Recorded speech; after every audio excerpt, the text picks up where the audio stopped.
Hey, what's up guys? Today's video, let's fix the access is denied in ChatGPT. So first and foremost, this might be an internet problem. Make sure that you are connected to a stable Wi-Fi. Second, head over to your ChatGPT app. If you're logged into your account, get yourself out of this application, and then you may go ahead, re-log into your account again and see if it fixes your problem. Thirdly, long tap onto ChatGPT app, select the eye icon, scroll below and select storage.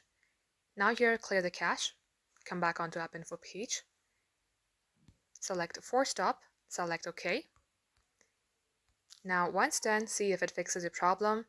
If it's still not working, head over to your browser, type in ChatGPT, select ChatGPT here, and get logged into your account via a web browser, and this will fix your problem.